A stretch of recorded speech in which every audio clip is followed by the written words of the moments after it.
Good afternoon and welcome back. I'm very pleased to welcome all of you to the final session of our virtual annual conference. This morning already we had two very intensive but interesting policy discussions in the two in-person panels that were live streamed to all of you around Europe and around the world. The last and final session will be focusing on the cogeneration market opportunities, the trends and financial solutions, and I'm very pleased that we have a number of representatives from the European Commission to talk about innovative financing solutions, as well as representatives from the industry and our very own Alexandra, who will give us a sneak peek at the latest national snapshot survey, which will be coming out in the coming weeks in its final version. So with that said, I'd like to welcome Jeremy Harrison from Delta E and give him the floor as your moderator for this afternoon. Welcome, Jeremy. Thanks for that introduction. And as you were saying, this panel has representatives from the European Commission and from the CHP industry. But first of all, many of you already know Alexandra. I'm surprised if you didn't. Alexandra heads the development of COGEN Europe policy and regulatory work on energy and climate action. And she's extensive experience with EU projects, including PACE, Heat Roadmap Europe, CO2, Anyfield, and CHP Goes Green. And she's now going to introduce us to the COGEN Europe National Snapshot Survey of the status of COGEN in Europe for 2020. So over to you, Alexandra. Good afternoon, everyone, and I hope you can hear me. Today I'll be presenting a preliminary overview of our National Snapshot Survey, which gives an overview of what the latest cogeneration trends in Europe today. So first of all, looking at the latest statistics on CHP from the Eurostat database, we see that CHP has been stable over the past 5 years. We know that quite a lot of the CHP in place has been renewed. So today we're looking at 113 gigawatts of high efficiency CHP installed, and actually more than 85% of all CHP, all the CHP fleet in Europe, qualifies as high efficiency CHP. So the sector has been quite good at improving the efficiency of CHP across Europe. This accounts for 12% of total electricity generated in Europe and 14% of the heat, with a potential for this to double by 2030, based on the Code 2 study that was carried out a few years ago. And if we look at the CHP the co-generated electricity and heat today in Europe, this helps reduce CO2 emissions by about 115 million tons of CO2, and it also helps reduce energy consumption by around 30 MTOEs of primary energy today. This is the equivalent of emissions of around 90 million cars, so quite significant. Then zooming into the national situation when it comes to CHP, here you have an overview of CHP by country. We see that Germany, Poland, Netherlands, Italy, Finland are the top 5 countries in terms of installed capacity, but there's some more variation in terms of the uptake of CHP compared to the total electricity produced and heat produced at the national level. So front runners there, we identify Finland, Netherlands, Latvia, Lithuania, Luxembourg as countries that use CHP quite a lot, with shares higher than 20-30% of generated electricity. When it comes to the CHP fuel mix, we see some developments in line with the latest trends in the general energy mix. So there's definitely a phase out of coal from the CHP mix, which is generally remaining in district heating, but that's being phased out as more and more member states decide to that they will phase out coal. So that's happening in CHP as well. Then we see that more and more renewable energy is coming into the CHP fuel mix. Today, it's primarily biomass and municipal waste and some biogas. But in the future, we see that renewable gases will increasingly take over the share of natural gas, which has been stable over the past 10 years. So when it comes to the contribution of CHP to the decarbonization of the European economy, we do see that emission reductions come from energy savings, but also from a fuel switch to cleaner energy sources in the CHP mix. Now, turning to our analysis, which we do in-house, this is the Cogeneration National Snapshot Survey. This year, we have managed to so far survey 15 national experts, mainly our national associations, but also contributions from other countries. This represents about 75% of the installed capacity across EU 27, plus Turkey and Moldova. And it aims at capturing the European CHP industry sentiments.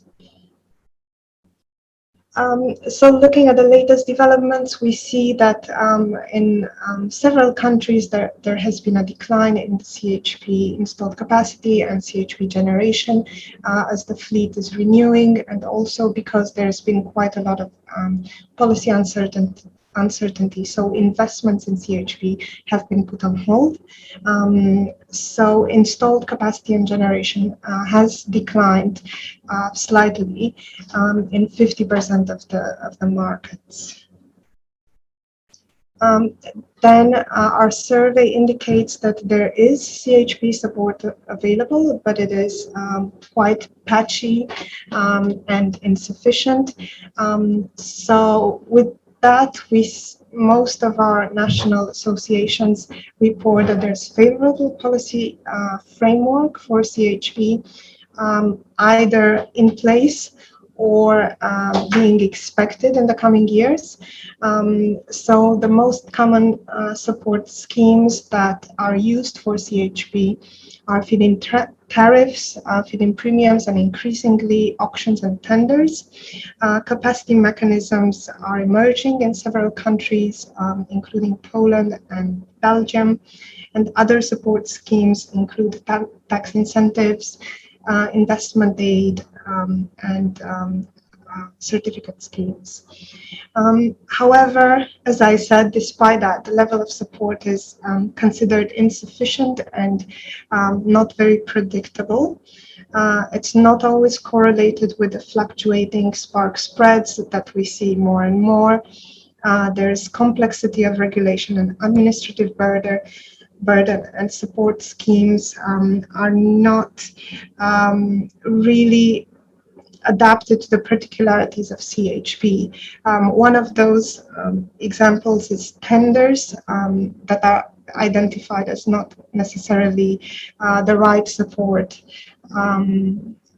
scheme or the right design of support that would meet the needs of CHP projects. However, that is really mandated in the state aid guidelines at European level, so there is really no choice at some point. What we also find from the snapshot survey is that there is an increasing focus on flexibility services, and CHP as an important flexibility solution that is emerging and it's increasingly being recognized. So access of CHP to ancillary services markets has been offered in Belgium, Poland, Germany. This is primarily for large-scale installations, but we see some developments of such markets being extended to smaller generators. For instance, in the Czech Republic, installations above 1 megawatt can already actively participate in flexibility markets. In some countries, there's plans to adapt grid tariff structures to recognize prosumer benefits. So in Denmark and Poland, there is discussion on that. However, in Belgium, we see that there's a move towards capacity-based tariffs, which would not necessarily support prosumers like CHP. And also we see that the idea of flexible CHP and future-proof CHP is identified in Romania, for instance. This is a quick overview of all the support schemes that are available in the countries we surveyed. I will not go into the detail, but it just gives you a snapshot of what's going on at national level.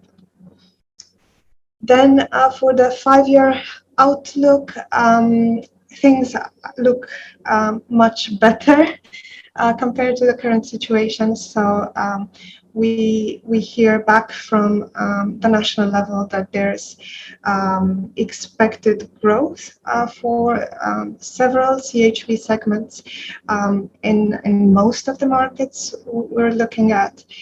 So Belgium, Germany, the Czech Republic, Hungary, Romania, Austria. So there's hope that both the market environment and the policy framework will increasingly be supportive of CHP. Again, a more detailed overview of the segments that are emerging. So we see renewables and natural gas as growth segments. And then in terms of the applications for CHP, for sure there are countries that look at CHP as a good option for district heating and as an efficient way to switch from coal to natural gas and increasingly to renewable and decarbonized gases. There are countries where industrial CHP is more prevalent. I'm thinking Italy, Spain, Portugal, but there the policy framework is not that supportive just yet, although there is hope, specifically in Italy and Spain. And then we see quite a lot of positive outlook for commercial and domestic-based CHP.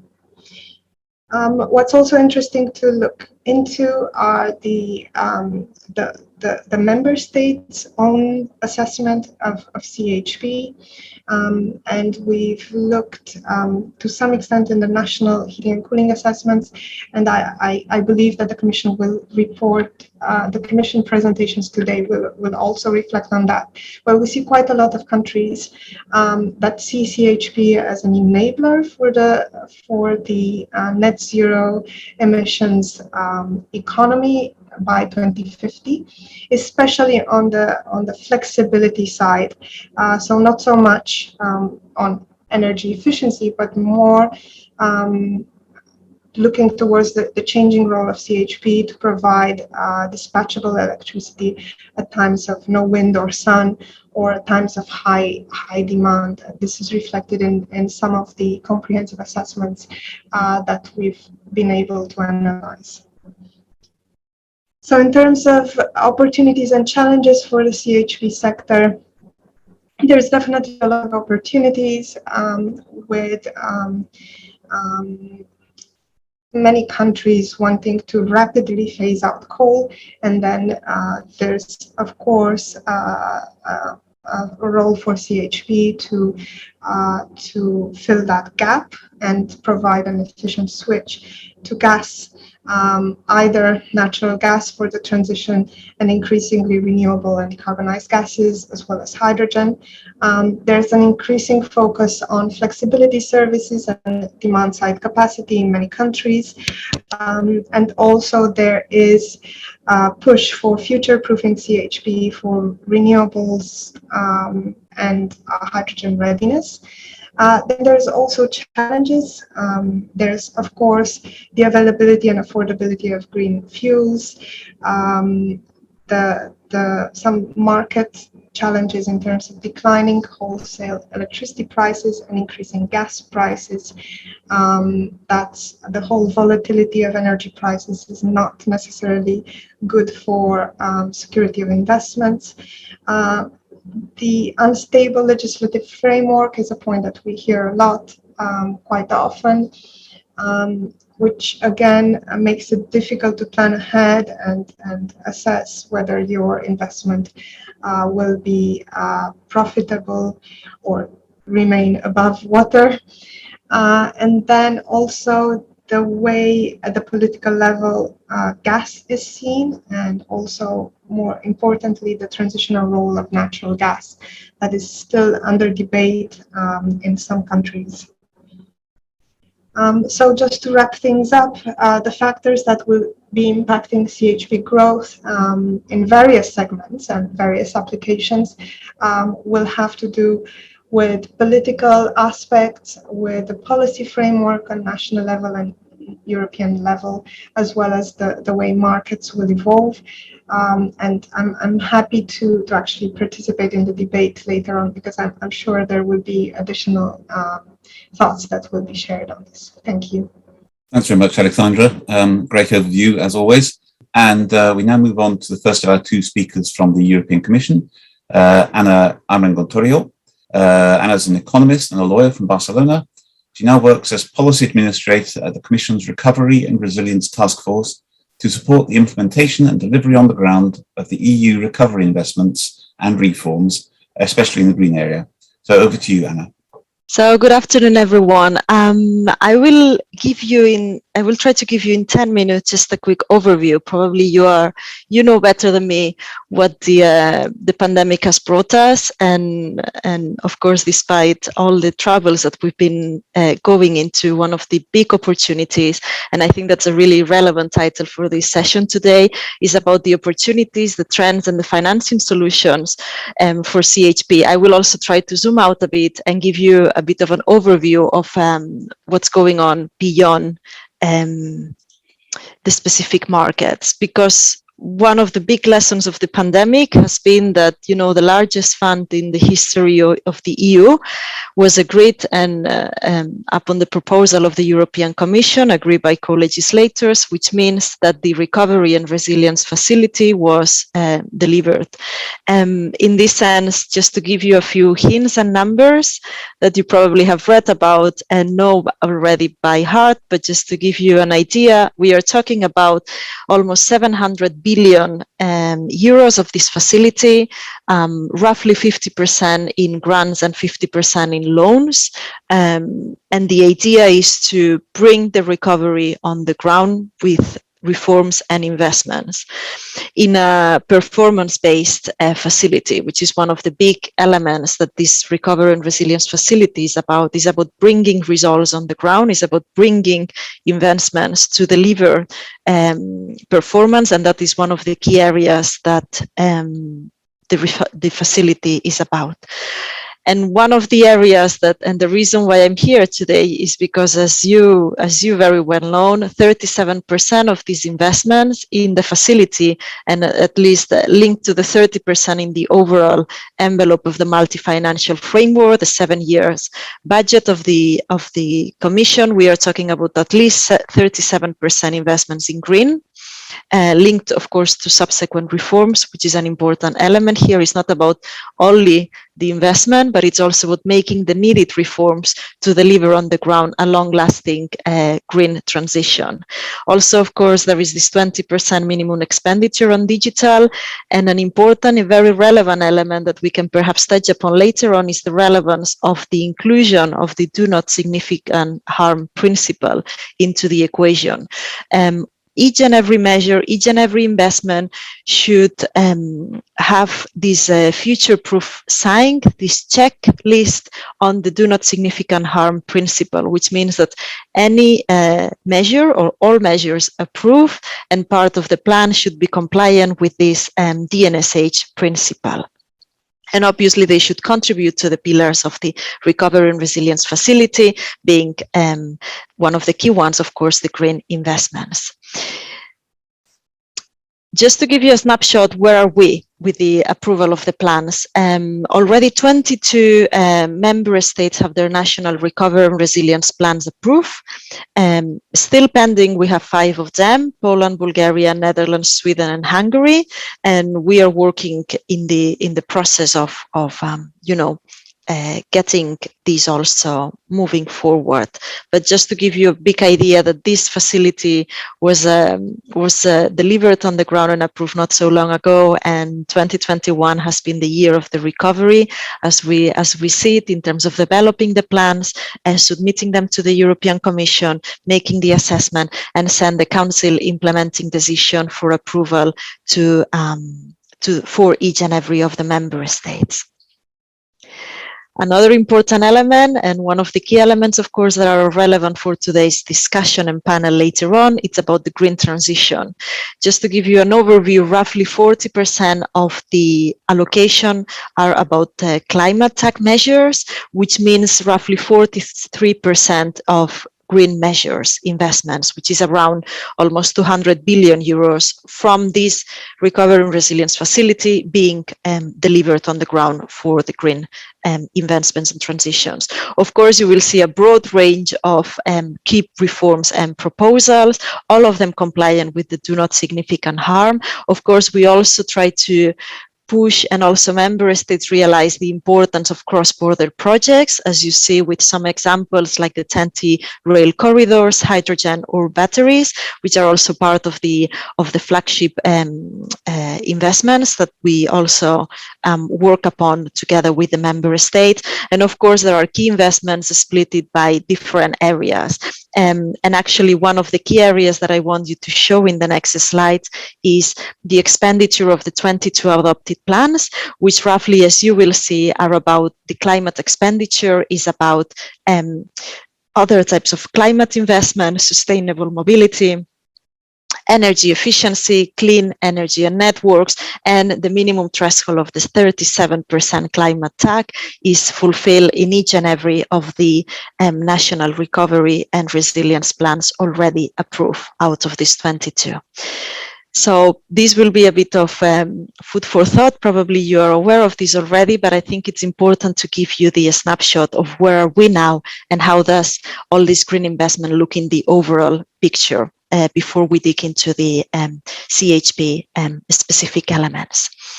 Two important areas of these green investments and in the submitted plans that we can touch upon later, as I said earlier, the do not significant harm principle that has been a precondition, also further developing the technical guidance that was published in February 2021, and also the verification of the 37% climate target with a thorough assessment of the correct application of the tracking methodology and the biodiversity measures well represented. And the idea here is what is the relevance of this, of course, for future assessment and implementation of the plans on the ground. But touching upon the concrete case of CHP in the RRF, as it was presented earlier, you know, CHP, we believe that this is strongly intertwined with district heating. So let me give you an idea of what we've assessed from an assessment, preliminary assessment of CHP into the RRPs. And as you already mentioned earlier, of course, the two big examples here is one, Romania, that it's very much linked to the coal phase out and the CHP component that it has been approved. And then another of the key elements here, it's in the submitted plan by Poland. The investment in heat cooling sources in district heating system also has been proposed by Poland. And here the conditionality linked to the do not significant harm has been to the compliance with the 250 grams of CO2 equivalent per kilowatt. And this is actually linked to, this is still, of course, is still a proposal, but that's for you to know that also Poland's proposal is linked to this. And As regards the overall assessment of this, we could consider that overall there are 35 measures, including either CHP or district heating, both in terms of investments and reforms. This is an important balance from the Recovery and Resilience Facility. It's not only about giving money, but it's about making sure that this money is linked to the needed reforms for a future-proof green transition. If we specifically look into the investments, 9 measures concretely have a direct reference to CHP or district heating, which creates a total value of these measures of 716 million euros. And this can be found in Romania, Poland, Czech Republic, Italy, Austria, and Finland. And in general terms, as regards reforms, it's true that the legal framework updates and related measures are present in Austria, Czechia, Finland, Greece, Italy, Lithuania, Romania, and Slovakia. So overall, we believe that, being Romania, the key driver on the investments on CHP under the RRF, this is also important to mention that there are other countries which also took into account the relevance of district heating and CHP into the equation of their national recovery and resilience plans. And also in the proposal from Poland, there is an investment on these areas. Also, of course, both of them compliant with the NSH, and Romania in the compliance elements linked to the coal phase out of their national recovery and resilience plan, and for Poland, linking to the technical guidance on Annex 3 and the 250 grams of CO2 equivalent threshold. So I will stop here. I hope you find this overview interesting, and looking forward to join the discussion later on and hear other views. Thank you. Thanks very much, Anna. Really interesting overview and mind-boggling amounts of money. And I guess discussion later will be about how that finds its way into the CHP industry. So thanks again for that. We now have our second speaker from the European Commission, Marion Perelle. Marion joined the Innovation Fund team of the European Commission's Directorate General for Climate Change in December 2019, where she's responsible, amongst other things, for the development and implementation of calls for proposals under the Innovation Fund and for Modernisation Fund implementation. So over to you now, Marion. I'm going to present the Innovation Fund and the Modernization Fund, which are two EU instruments that are available to the industry and member states in the case of the Modernization Fund, to help them with the clean energy transition and decarbonization of the European Union, its energy system and industry in particular. So both funds, Innovation Fund and Modernization Fund, are financed from the revenues of the allowances from the EU emissions trading system. And as I said, they both serve the purpose of decarbonizing Europe. But apart from these basic facts, basically, there are not so many more similarities, because they differ quite importantly in terms of their scope, so what they can finance, but also the geographic scope, and also really the functioning of these funds, so how the investments are selected in particular. So I will start with the Innovation Fund. So the Innovation Fund, as its names indicate, is really about the scaling up of clean technologies. So it's about technologies that are innovative in the field of low carbon energy, low carbon industry. So what can we finance with this Innovation Fund? We can finance all sorts of innovative low carbon technologies in the field of energy intensive industries. So that's precisely the slide that I was presenting at the moment. So thanks a lot for that. So as we're saying, we can finance projects for innovative technologies in the field of energy intensive industries, but also the production and use of renewable energy, some carbon capture, use and storage, and energy storage. So how is that relevant for cogeneration? Well, basically, combined heat and power plants, for instance, could be supported under the category energy intensive industries, because under this category we can finance the production of heat and electricity. But of course, and of course they could also apply under renewable energy if the combined heat and power is RES based, of course. You could also think of some possibilities for funding under category carbon capture and storage, if, for instance, a CHP plant were to develop a facility to capture and store the CO2 that is emitted at the plant. So, as you can see, this fund could be relevant for the CHP industry from different angles. But what you have to keep in mind is that we only finance like projects that are really innovative and have a potential for lowering greenhouse gases emissions compared to an existing technologies. Next slide, please. Thanks. So in terms of the volume of financing that we can provide with this fund, it's basically evolves based on the fluctuations of the price of carbon. This is because the fund is financed from the revenues of the EU emissions trading system. And if we calculate, now please move back, yes, thanks.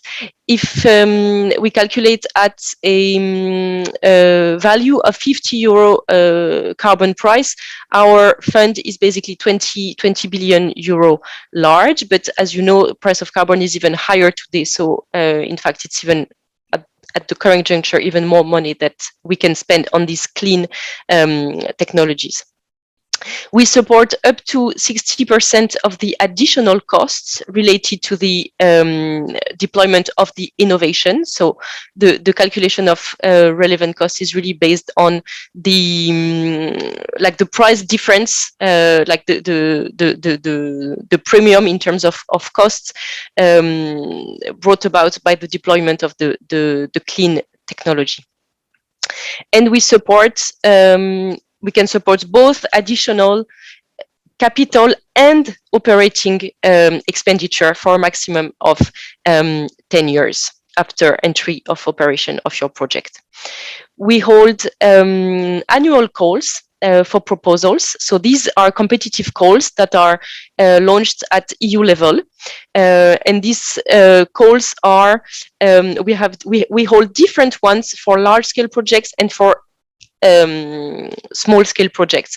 And the distinction that we draw between these two different kinds of projects is determined in terms of the capital expenditure of the project. So if you are below 7.5 million of capex, I mean, if your project is below 7.5 million of capex, then you can apply for one of our small scale projects calls, which means that you will have relatively like simpler criteria for selection, especially when it comes to calculating the relevant costs. And if your project is above 7.5 million of capex, then you will qualify for large scale project. You can apply to this fund either as a single applicant or as a consortium.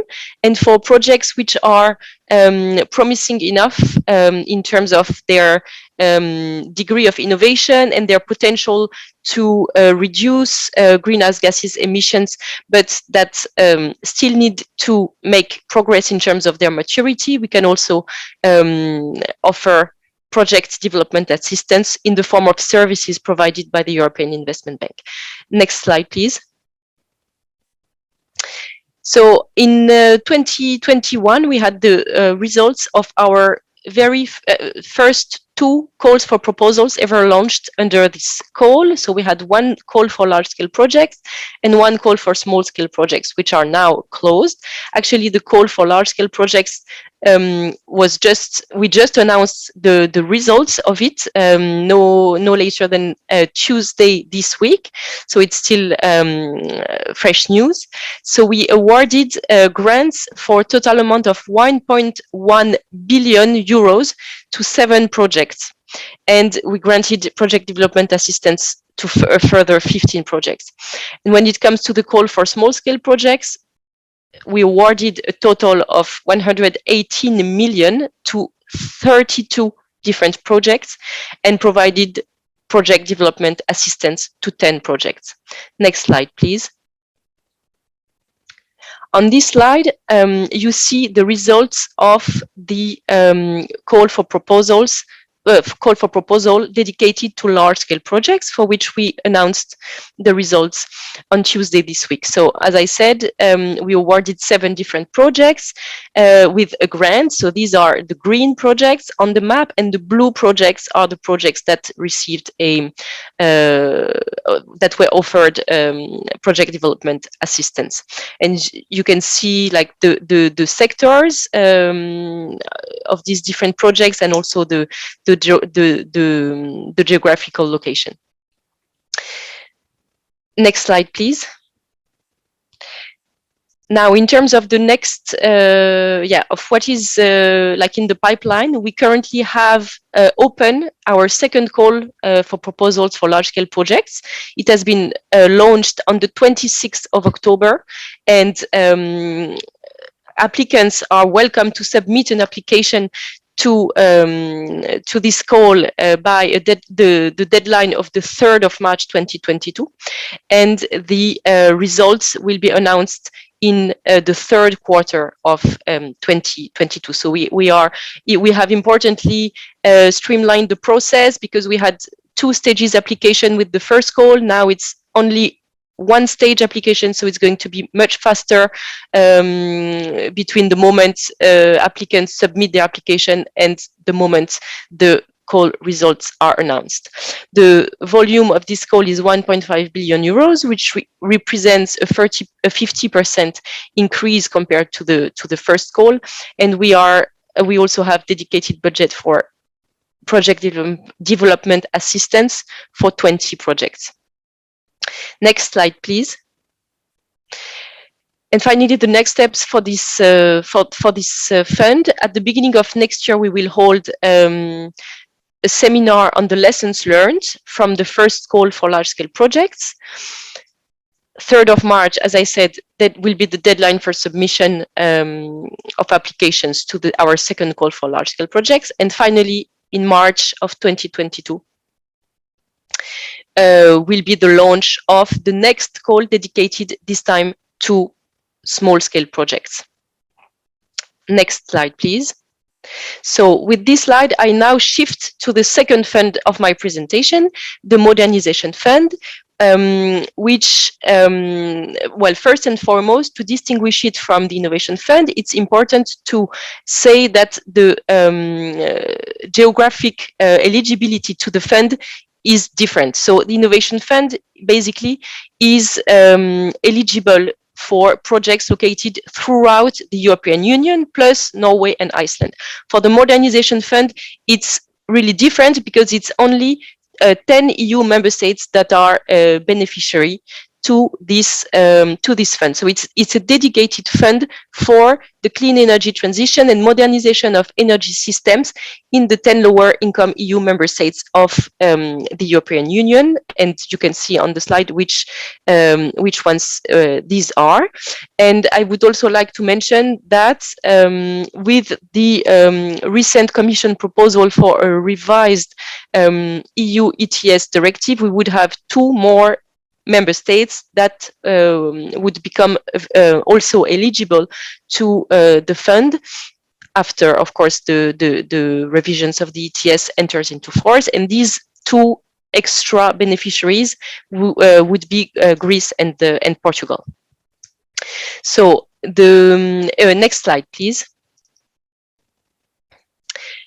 So in terms of the volume of the Modernization Fund, well, here in this slide, the figures that you see are expressed in terms of allowances from the EU ETS directive. So what does that mean in terms of euros? Well, basically you need to multiply these figures by a price of carbon, which, as we know, evolves. But if we take price of 50 euro carbon, price of carbon, we basically arrive at a total size of modernization fund of 32 billion euros to be spent over 10 years between 2020 and 2030.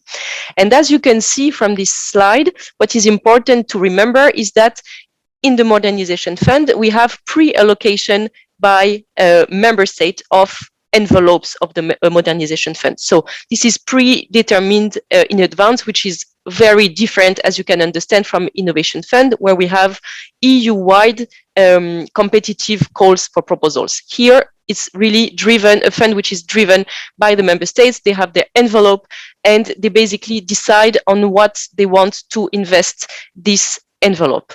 And I will describe in the next slides what are the possibilities for investments. So we have two types of investments under the Modernization Fund: priority investments and non-priority investments.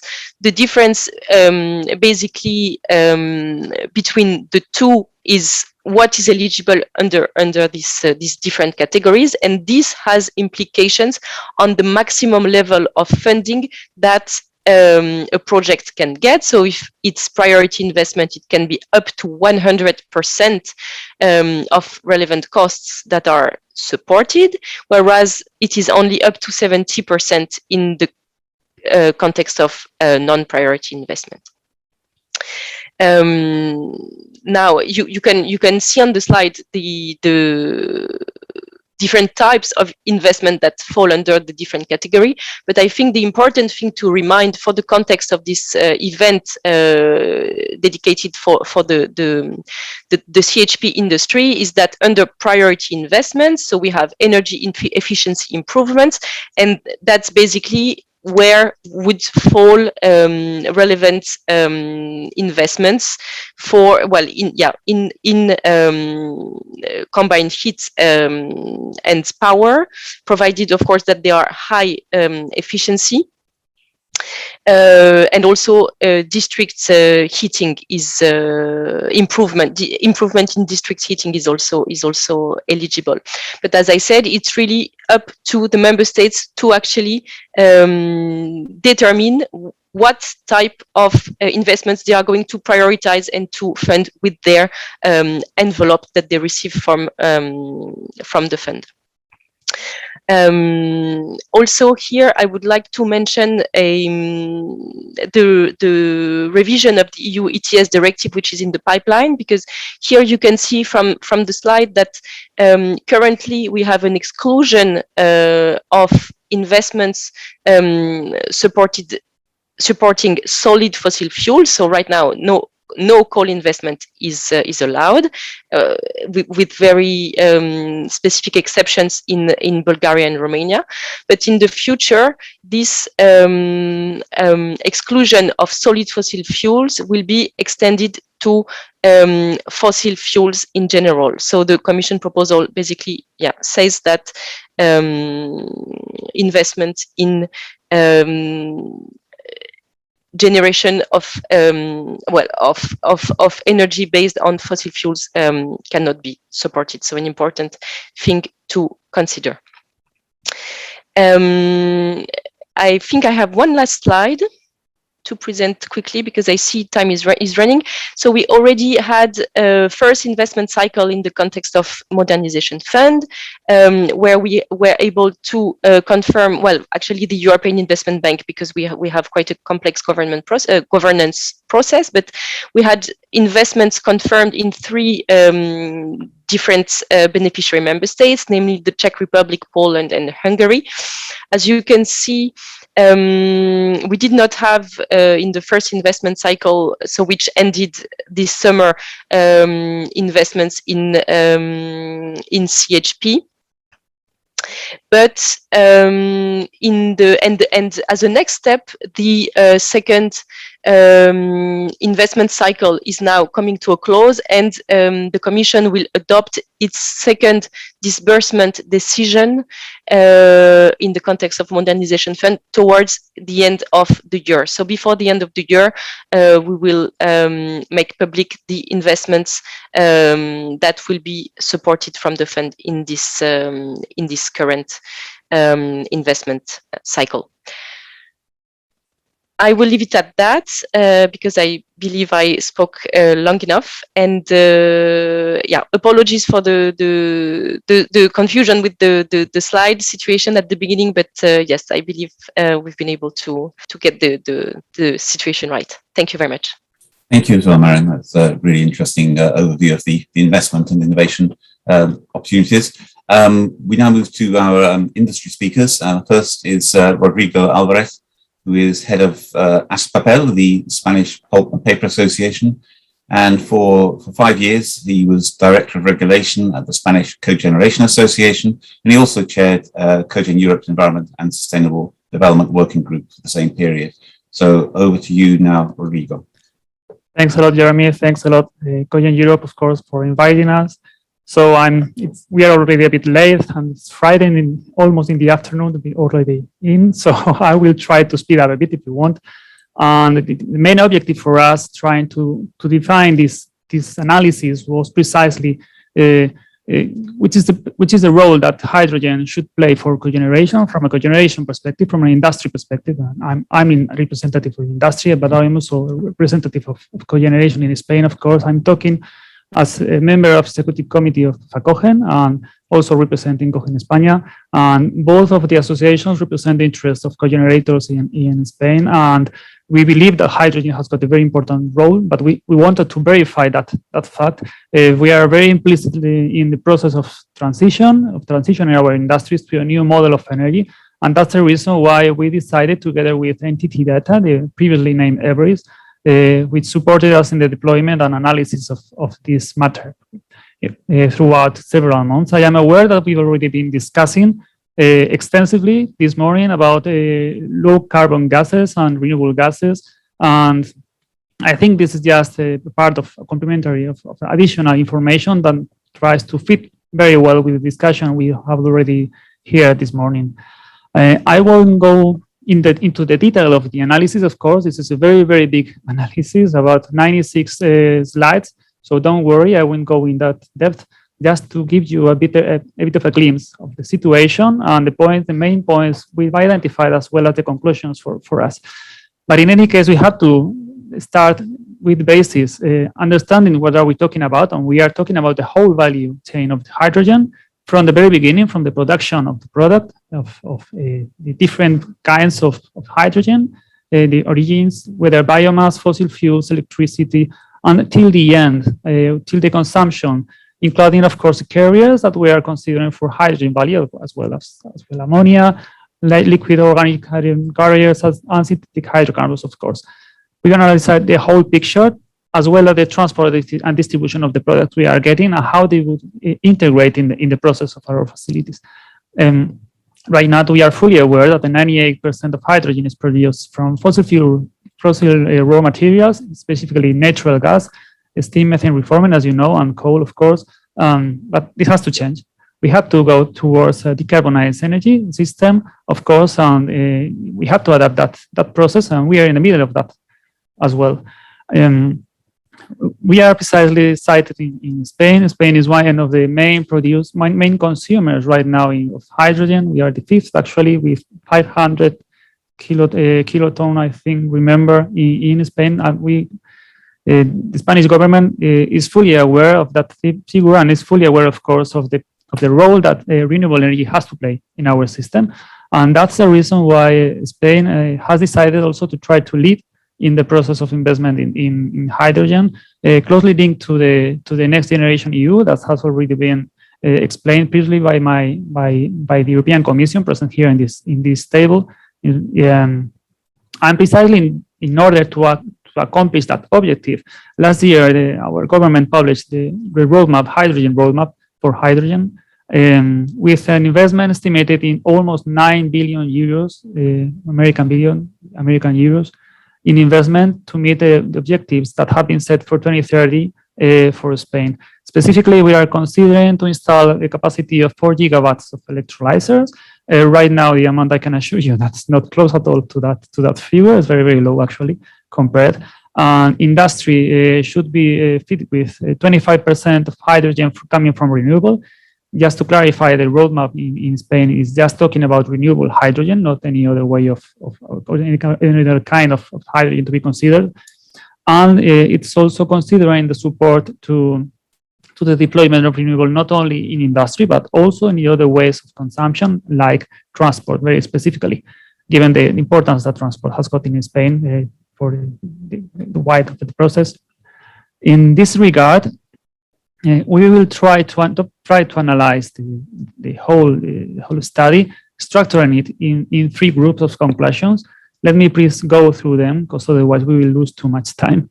And the first bucket of conclusions are regarding how is right now the market, and we consider is there room for hydrogen really, and to which extent.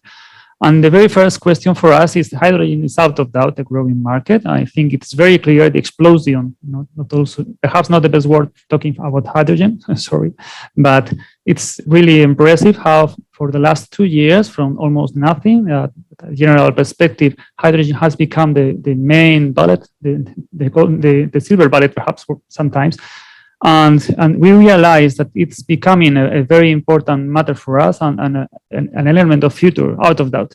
In this regard, Spain, as has already been explained, is considering to invest a lot in hydrogen, to support a lot that deployment of hydrogen, together in parallel with the deployment of a renewable system. As you know, Spain is one of the countries with the highest share of renewable penetration in the European Union, specifically at certain moments. Not the highest, but one of the most important in that regard. And precisely, we are aware that that figure will increase even more due to the implementation of the National Energy Climate Package. We are considering to reach a 74% penetration of renewables by 2030. And that means that in certain specific moments, we will have increasing amounts of energy surpluses that otherwise would be lost unless they are stored and unless they are used to anyhow to use them. And we believe that power to gas is a very adequate formula to use that surpluses. In the same way, Spain, as we were already saying, is investing a lot to become not only a renewable hub as it is, and not only a gas hub that it might be, we got also such implementations, but also to become a hub for renewable hydrogen.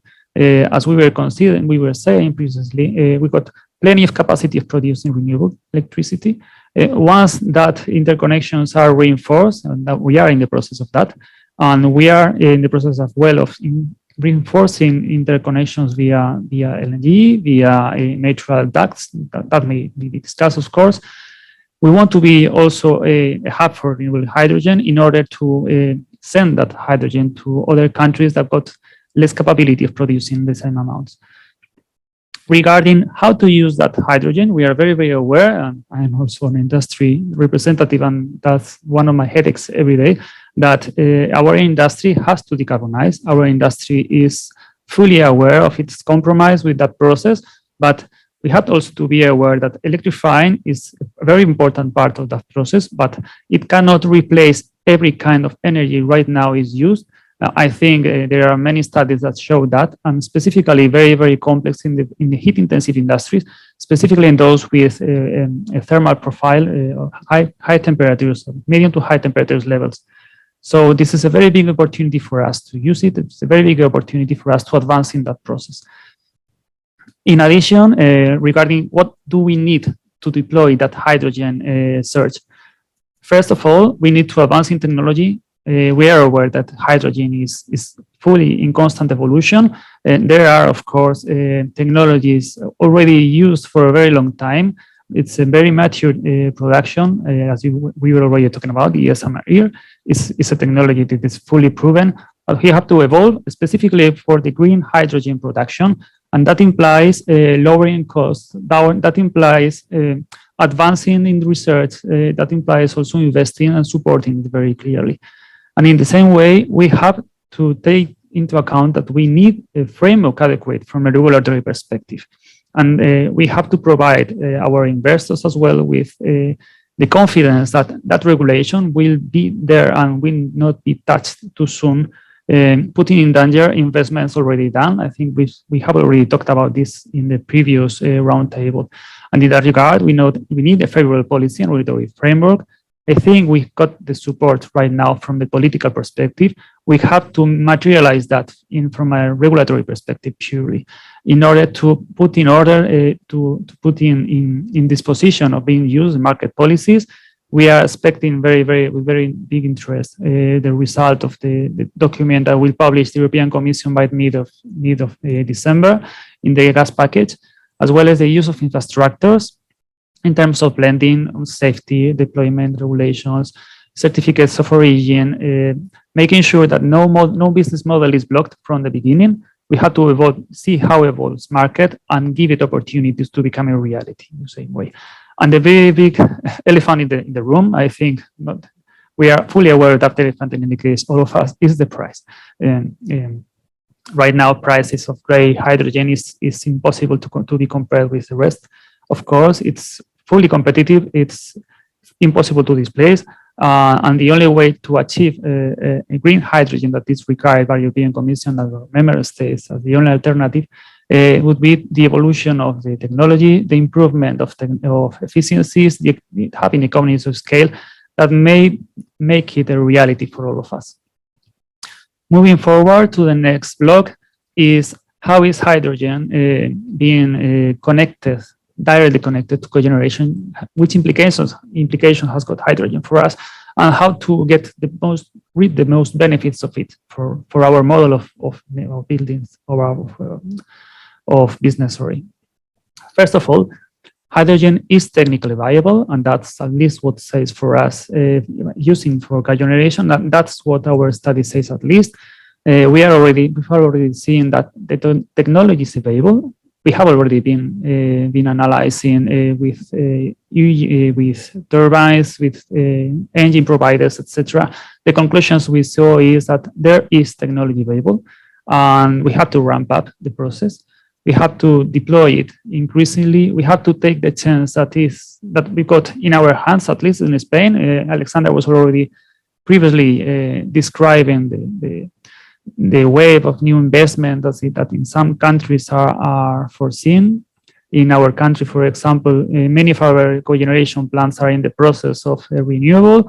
We are in the process of perhaps we hope, in a new investment cycle.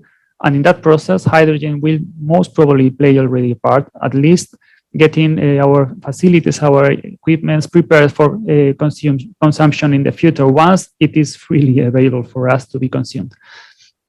But in the same way, in order to consume that hydrogen, we need to have the transport and distribution networks prepared for that.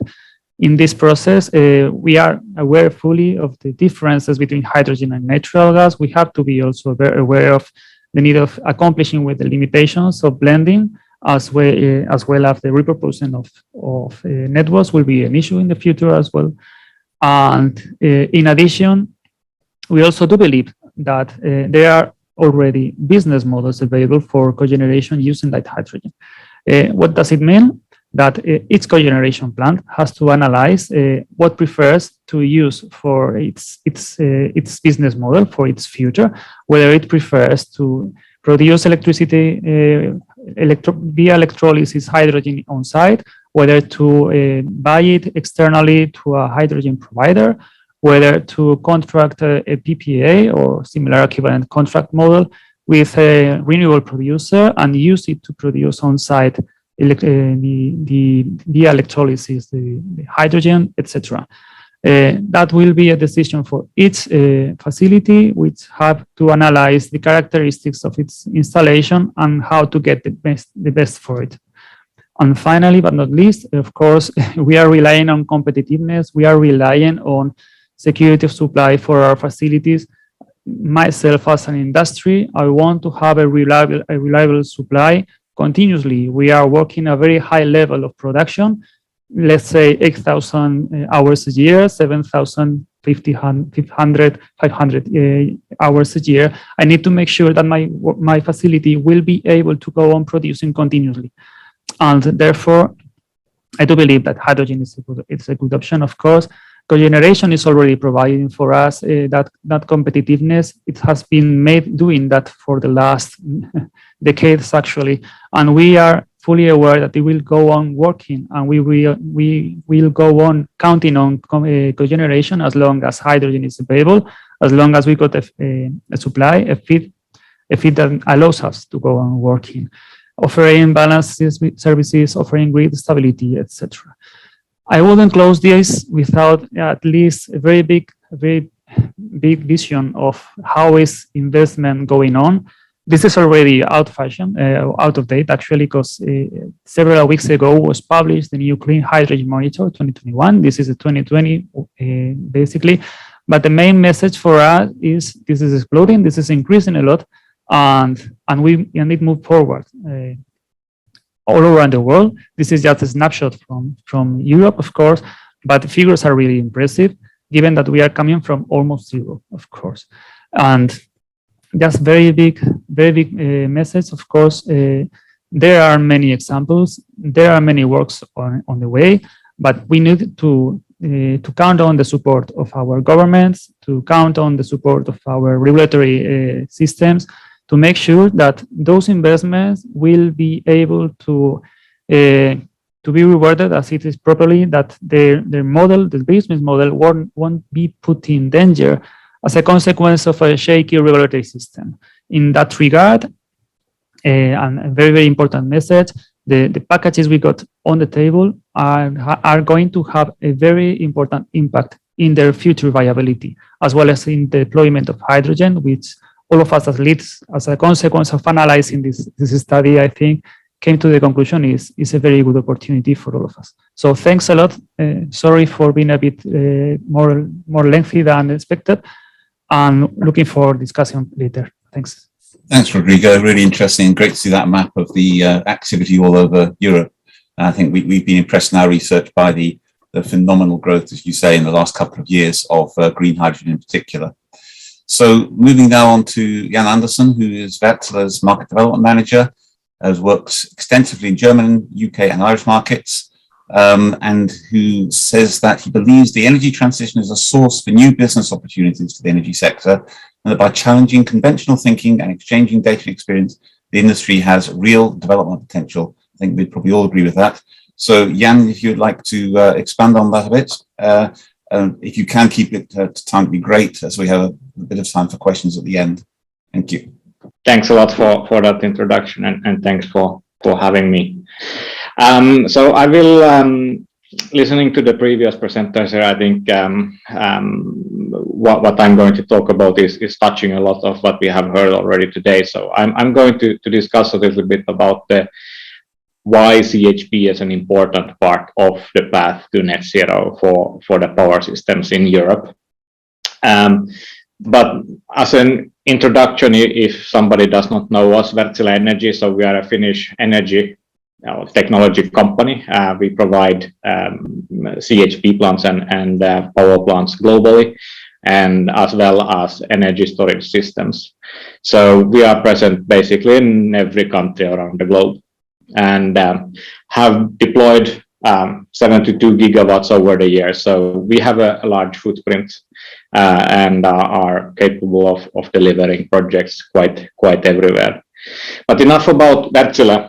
That's not why I'm here to present the company as such. But what we are also doing is we are doing a lot of modeling for us ourselves to understand what is happening in the globe, what is happening in the power system, and what needs to happen for us to reach a net zero power system or a net zero society in the next decades.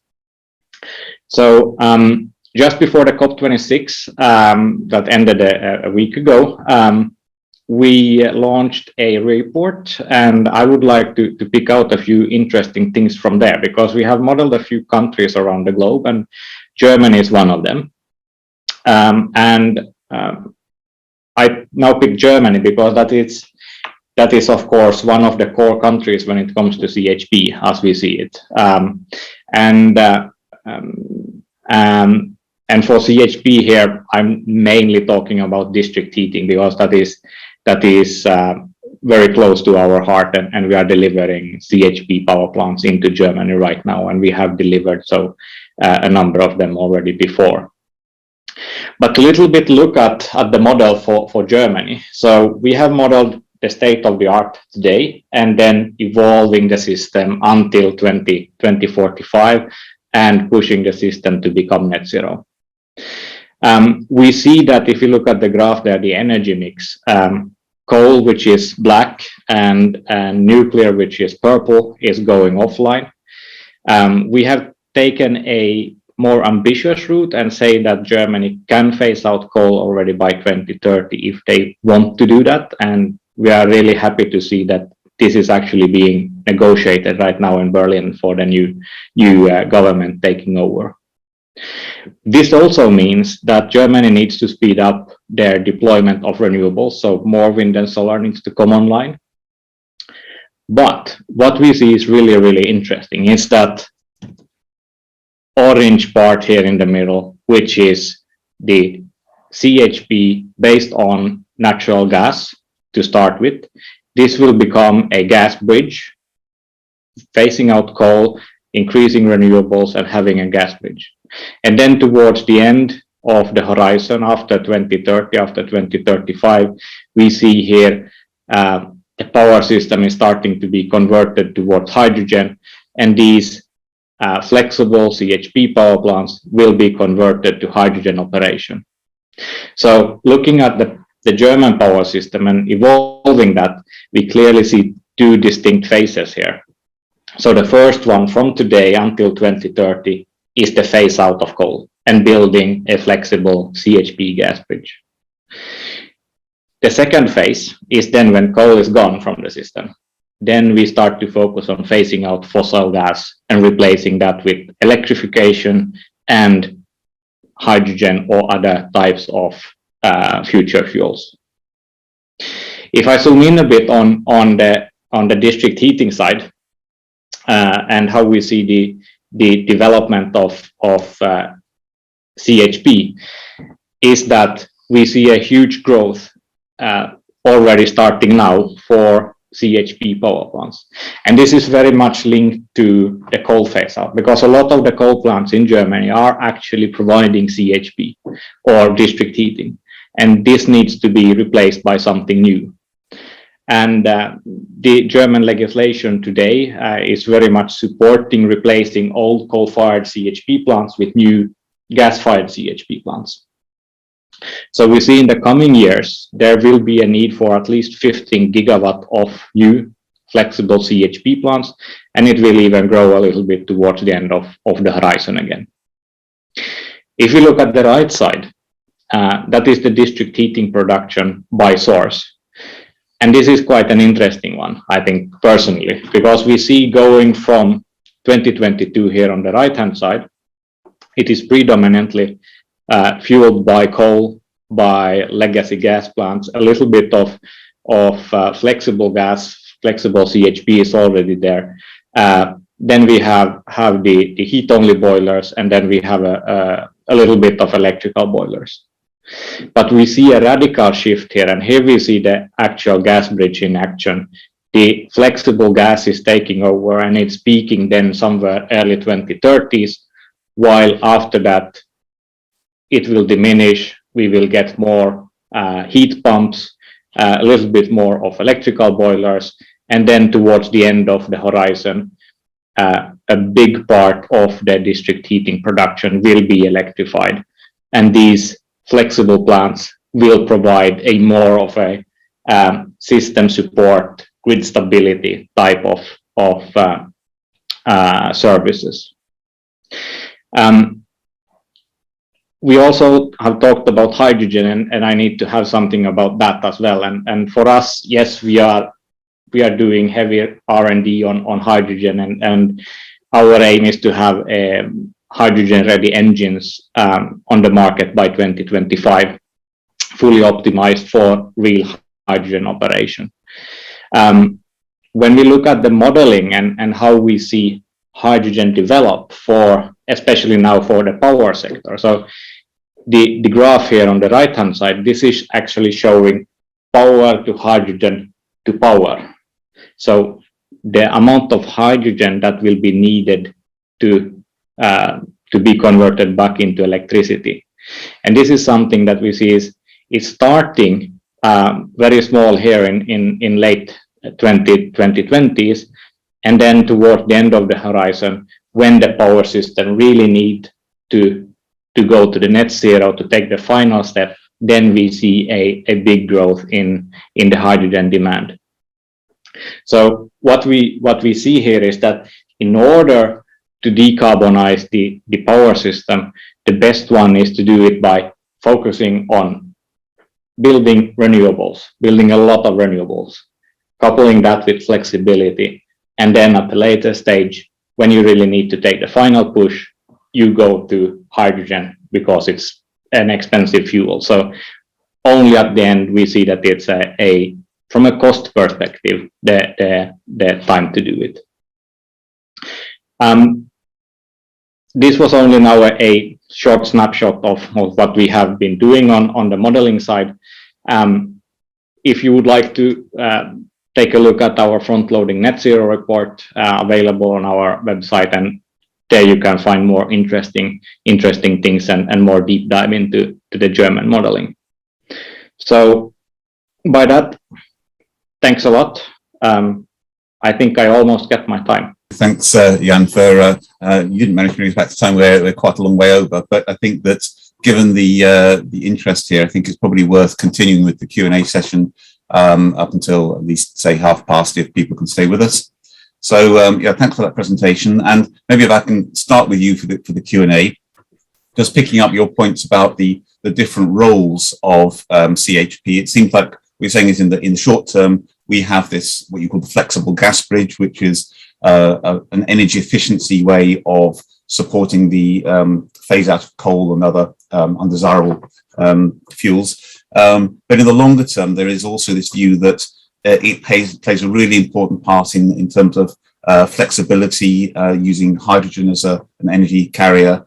I mean, it's had a fair reflection of how you would see the sort of evolution of the role of CHP. I think what we see here is that now during the first period of time, the CHP and the flexible CHP will actually provide a lot of energy. They will provide electricity, they will provide heating.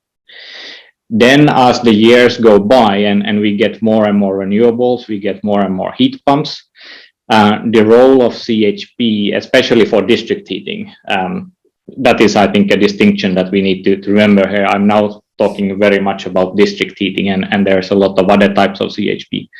But for district heating, these kind of plants will at a later stage become more of a grid support type of plant. So when you have a lot of wind and solar in the summer, you convert some of that into hydrogen, which is saved until the winter, when you have these days when there is no wind and solar, and these plants are actually needed dearly in order to keep the lights on and keep the heating on for the citizens. So the CHP plants and the hydrogen will actually act a little bit like a long-term energy storage. Yeah, I think that's a really interesting point.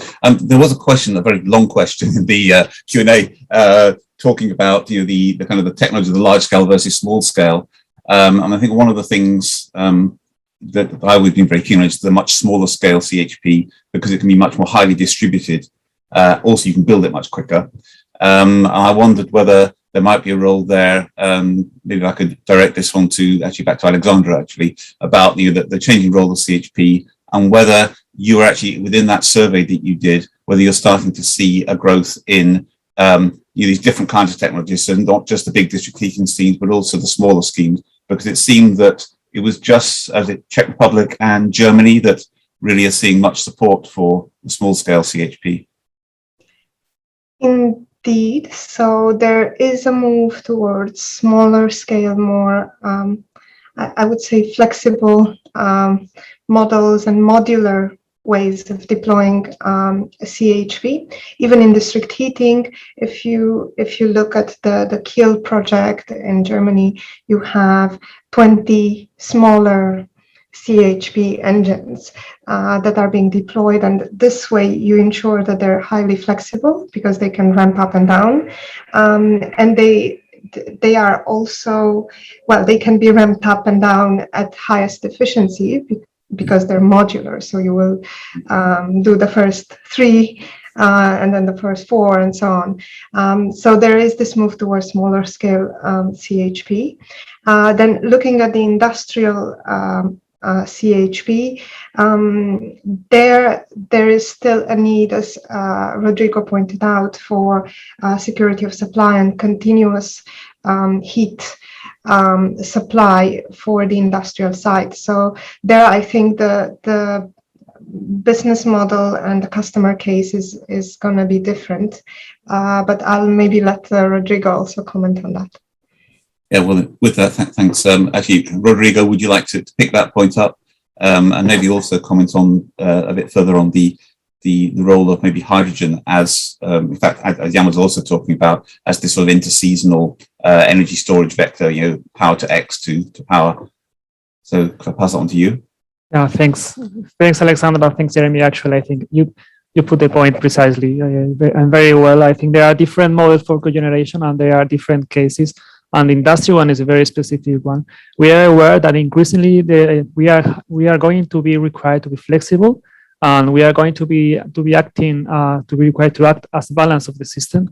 And actually, I think that the network codes are really showing that already, and they are already implemented. But we cannot lose the focus that our facilities are energy intensive, are gas intensive, are electricity intensive, and in order to go on working, we need a secure supply. Our facilities are usually working, as I was already saying, 7,500 hours a year. And if you can go to up to 8,000, you try, because you have to use your facilities, because we are very capex intensive and we need it. But in any case, we are aware that the situation is evolving and we have to adapt, and there is no alternative. So you have to rely on not only perhaps just your cogeneration, but going towards a hybrid system in which you have to also rely as much as possible on renewables. You have to rely as much as possible on storage and the different array of facilities, the different array of systems that will go on ensuring that your system is as decarbonized as possible, because you will have to go to that way. And I'm confident, as I was already saying, that hydrogen will be part of that process, and our cogeneration will be there to go on there to supply with. Thanks. Yeah, thanks. Maybe actually pass that question to Marion as well. Just talking about the funding opportunities. So clearly, energy efficiency is a key part of any decision. But I was just wondering whether, when you're looking at the priority category in your investment fund, whether cogeneration, whether it's the concept of flexibility or the use of novel fuels like hydrogen, how does that play into that kind of categorization you've got in the fund? Would it be considered as one of the priority categories, for example? Yeah, thanks for the question. So, I mean, in the context of the Innovation Fund, we basically do not have like predetermined like allocation or priorities in terms of sectors or technologies. So basically we are technology neutral. So I indeed mentioned like different categories to explain the types of investments that are eligible and can be supported with the fund, but we do not like give priority to one sector or one technology over the other. So there really the principle of technology neutrality applies, and it's really the projects that we fund are the ones that are the most innovative, the most mature, and the most able to reduce large quantities of CO2 emissions. Okay, great. Yeah, thanks for that. Maybe that's sort of a follow-up question, if I can direct this to Anna, actually, about the EU taxonomy, how that might influence the selection of technologies. I mean, I know Marion just said it's technology neutral, but I'm just wondering in terms of general investments, whether the taxonomy will influence the support for different types of CHP. if you could maybe pick that one up, Anna. Thanks, Jeremy. Actually, without getting into the current state of play of the discussions on the taxonomy about nuclear, let me touch upon what it has been done in the Recovery and Resilience Facility linked to the taxonomy regulation and the do not significant harm principle. So what we have been working following Article 17 of the taxonomy regulation is basically work on a technical guidance for the recovery and resilience plans to support member states understanding what kind of eligible investments would be suitable and what kind of exceptions to the rule could be made and on what basis. So I think that obviously the taxonomy regulation played a key role and continues to play a key role in the assessment of the ongoing plan submitted, and it did the same for the approval ready plans. So we took into account what was going on back then. We prepared this technical guidance, and based on this, as you will see clearly on Annex 3 of the technical guidance published in February 2021 from the on the RRF, there was a key relevant role on understanding and translating into RRF jargon what does taxonomy regulation mean for the investments under the Recovery and Resilience Facility. So that's a clear understanding of making things, try to make things a little bit easier when it comes to understand what are the eligible investments and how to fulfill the DNSH principles under RRF. Thank you. Okay, well, we'll look forward to seeing all that. We are running out of overtime already, but maybe I could just ask you one last question to each of the panelists. I can start with Jan about what do you see as the key challenges for the existing markets for cogeneration, and also the other side of that, the opportunities as well. So if I start from the opportunities, I think we see what is happening in Europe is that coal is going offline, and we need to replace that with something. It should be renewables, but we also see that it should be CHP because that it makes. Just because it makes sense. First of all, when you burn fuel, you should utilize it as efficiently as possible, so thereby CHP. And even more so than in the longer term, when you switch those plants over to hydrogen, a fuel which is much, much more expensive, then it makes even more sense to do that. If you look at the challenges, I don't really see that many challenges. I think what will be the competition is of course the electrification. What kind of role will the heat pumps have versus CHP? And then if we go to industry, right now there's a lot of demand for high grade steam, high pressure, high temperature steam, and this is today it's simply not possible to do that by a heat pump. But who knows, in 20 years, maybe you can do that with a heat pump as well. So there are, that is maybe a bit of a challenge. Cool, thank you. And Rodrigo, do you have any thoughts on the challenges and opportunities? Well, I do believe that we got challenges, at least as industry was already saying. Just to reinforce the idea Jan was previously saying, our main challenge is precisely to fulfill that transition process and how to accommodate in that transition process the CHP as a support for us in that way. And in that precisely process, which you were talking, Jan, about precisely the levels of temperature that you have to achieve, and how the only option right now we got is precisely relying on fossil fuels, on natural gas, on hydrogen, etc.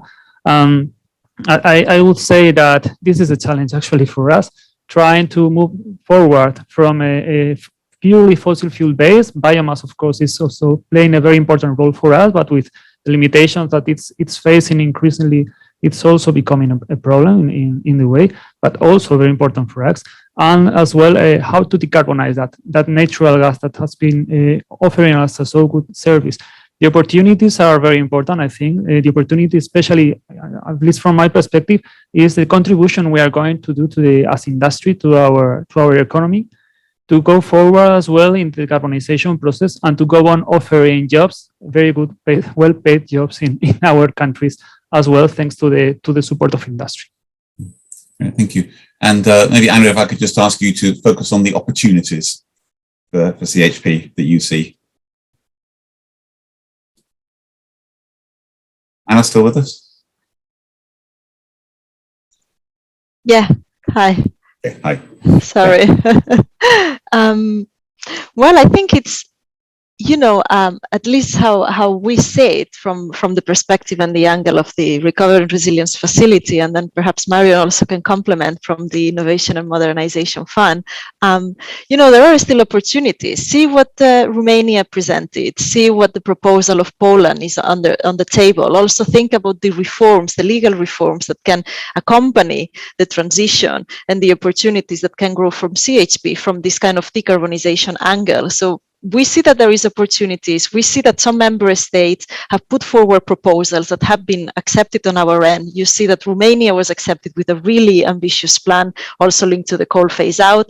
But there are opportunities out there. There will be also procurements going on, public tendering linked to these opportunities. So I think we cannot underestimate the consistency of ensuring that these investments are there, that CHPS is still there, making sure that it is greening itself and it goes into the right direction, and nothing is ruled out. So as long as it is going into the transitional effects that we are looking for in terms of the transition to a greening economy and all the Fit for 55 idea of decarbonization and moving forward to this new Europe, these investments have been on the ground, and also the reforms have been indicated and have been approved, and they are moving forward. So there is still room for investments in that domain, definitely. Yeah, great. Okay.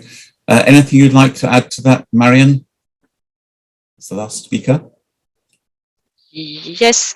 Well, maybe in terms of opportunity, I would like to maybe mention the evolution of the price signal, because well, in fact, I suppose you could see it both as a challenge and an opportunity, but I think the fact that it's evolving towards higher and higher prices, and as you know, this is importantly also driven by the policies that are put in place at EU level. But I mean, the evolution of this carbon signal really, in my view, creates an opportunity for our energy systems, the way we produce energy, the way also in industry functions, to invest towards the cleanest possible production modes. I would like just to finish with that. Great. Well, thanks very much for that.